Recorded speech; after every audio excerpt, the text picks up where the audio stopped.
Good afternoon. Today we're going to continue our discussion on Huckleberry Finn and the themes, the symbolism, and the controversy that lies within the novel by Mark Twain. The Adventures of Huckleberry Finn was Mark Twain's most famous novel that he wrote. It was controversial. It was something that hadn't been done at the time. It was about a young white boy who was friends with a black slave. During the 1800s, that was uncommon. There was never a time where you would see the slaves intermingling as friends with the whites at that time. It takes place along the Mississippi River as they travel up, trying to find themselves in more ways than one. The novel is set in the mid-1800s in the South in a fictional town called St. Petersburg. During this time, about half of the country was considered to be free and the other half supported slavery. This map shows here the free states that are in green, and this peach color shows the states that still supported slavery.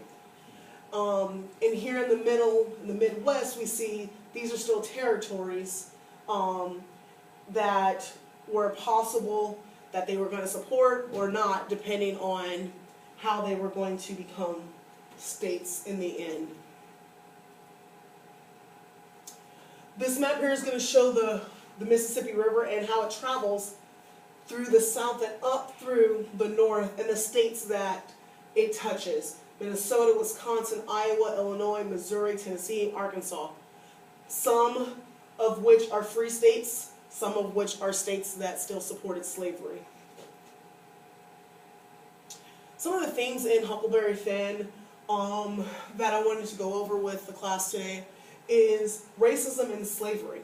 Racism and slavery was alive and well during that time. It was something that was popular. It was common for there to be black slaves in most households. Huck Finn, Mark Twain exposes the hypocrisy of slavery because he did not support it. Slavery because his friend Jim and Huck, they were together as friends, and during that time that was also uncommon to have friends that was a slave. He also had a theme of intellectual versus moral education.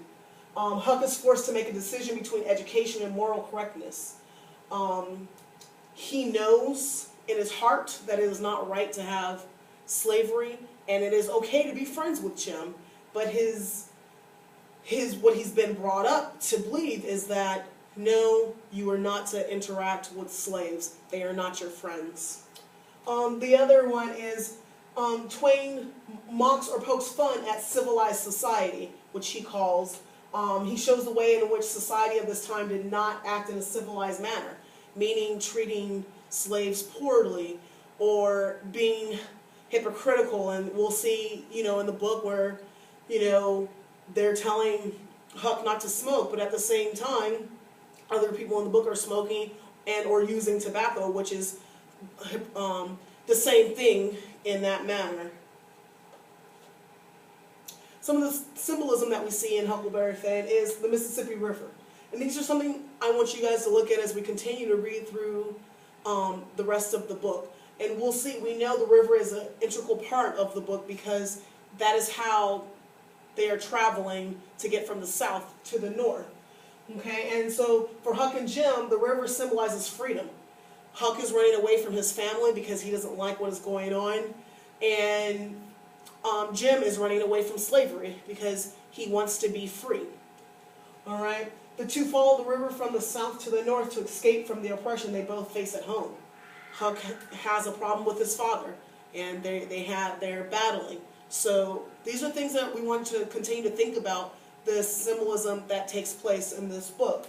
Also, Huck wants to get away from his abusive father and family, while Jim, a black slave, wants to live in a free state. Okay, there are many other symbols in the book that we can look at. Another one that we could, look at is maybe the raft. You know, in the raft, they're both together. They're equal. They're nothing separates them. So they have to get along. They have to make sure that they do their part on the raft together. Controversy that surrounded the book written by Mark Twain was, at that time there was no other book of the sort. And also he used the N-word, which was very controversial and still is to this day. And those are something we can look at as well as other controversies that happened throughout the book. The N-word was huge. It was a huge part of the book, and it actually, you know, we'll get to it a little later and we'll talk about it more, but because the N-word was used so much, many libraries, schools, and districts pulled the books off of their shelves because they didn't want to portray such racism. In 1885, it was considered to have low morals, and later it was considered a racist text. And yes, we can consider it a racist text, but there's also things to learn from books as of this nature, because it's something that is within our history and has happened. It's not something that we can hide from. It's something that we need to embrace. So when we're reading through the book, let's make sure that we're looking at other controversies and things that are happening during this time period. Even today, many school districts, like I said, choose not to teach this novel because it can be uncomfortable for many students, and which we all know. Racial slurs are always uncomfortable, but this is something that has happened in our history and something that we need to make sure that we are aware of. And we need to make sure that, yes, it is offensive, but yes, it's also trying to teach us a lesson and teach us that, you know, two people from different places in life, Huck and Jim, can get along and be friends no matter their skin color.